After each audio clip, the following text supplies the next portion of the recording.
ओशो, जिनका असली नाम रजनीश था, भारतीय गुरु और विचारक थे जिन्होंने ध्यान और आत्मज्ञान पर गहरी सोच और शिक्षाएं दी। उनका एक प्रमुख विचार है कि हमें जीवन को एक बच्चे की तरह जीना चाहिए। यह न केवल व्यक्तिगत विकास के लिए आवश्यक है, बल्कि हमारे समाज और संबंधों के लिए भी लाभदायक है। नंबर 1, भोलेपन की शक्ति। बच्चों में एक अद्भुत भोलापन होता है। वे बिना किसी पूर्वाग्रह के दुनिया को देखते हैं।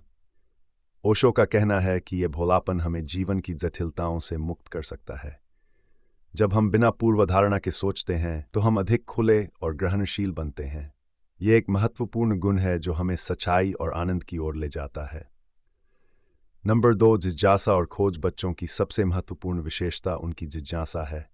वे हर चीज के बारे में सवाल पूछते हैं, दुनिया को जानने की कोशिश करते हैं। ओशो के अनुसार इस जिज्ञासा को अपने जीवन में बनाए रखना आवश्यक है। यह हमें न केवल नई चीज़ों को सीखने में मदद करता है, बल्कि हमें अपनी सीमाओं को भी चुनौती देने का अवसर देता है।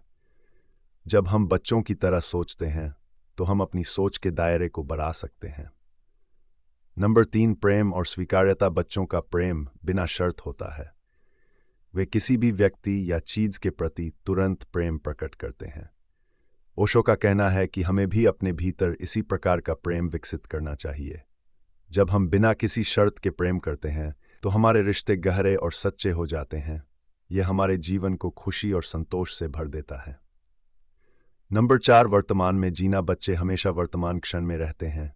वे न तो अतीत की चिंता करते हैं और न ही भविष्य के बारे में सोचते हैं। ओशो के अनुसार हमें भी इसी प्रकार जीना चाहिए। वर्तमान क्षण को जीने से हम अपने जीवन के हर अनुभव का पूरा आनंद ले सकते हैं। यह हमें तनाव और चिंता से भी मुक्त करता है। नंबर 5, खेल का महत्व। बच्चे जीवन को खेल की तरह जीते हैं। ओशो का कहना है कि हमें भी अपने जीवन को एक खेल की तरह लेना चाहिए।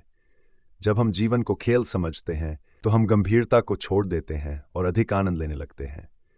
यह हमें एक हल्कापन और खुशी की अनुभूति कराता है। नंबर 6, सरलता और स्पष्टता। बच्चों का जीवन सरल और स्पष्ट होता है। वे जटिलताओं से दूर रहते हैं। ओशो का कहना है कि हमें भी अपने जीवन को सरल बनाने की आवश्यकता है। जब हम अपने जीवन की जटिलताओं को समझते हैं और उन्हें सरलता से जीते हैं तो हम अधिक संतुष्ट और खुश रह सकते हैं। नंबर 7, स्वच्छंदता। बच्चों में स्वच्छंदता होती है।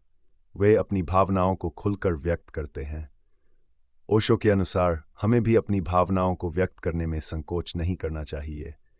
जब हम अपने भीतर के भय और संकोच को छोड़ देते हैं तो हम अपने आप को सच्चे रूप में व्यक्त कर सकते हैं।